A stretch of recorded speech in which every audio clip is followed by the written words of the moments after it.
বন্ধুরা, শুধুমাত্র হন্টন করলেই কিন্তু ওজন কমবে না, তার সাথে ফলো করতে হবে সুন্দর সুন্দর রেসিপি। সো আমি আজকে তোমাদের সাথে নিয়ে আসলাম নতুন একটা সুন্দর রেসিপি। এই রেসিপির নাম হচ্ছে সিদ্ধ রেসিপি। এটা হচ্ছে পাহাড়ি অঞ্চলের লোকজনরা চাকমা মারমারা খায়। আপনারা তো দেখেছেনই তাদের স্কিন, চেহারা, চুরুত কত সুরুত মার্কা। সো আমি এখানে যা যা নিয়ে নিয়েছি সব কিছু সিদ্ধ করব একে একে।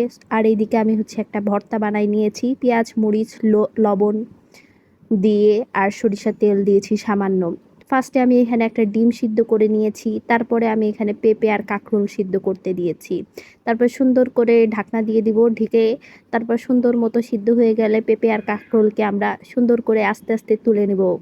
এদের অনেকক্ষণ ধরে গোসল হয়েছে, এখন তাদের উঠতে হবে। গোসল শেষ।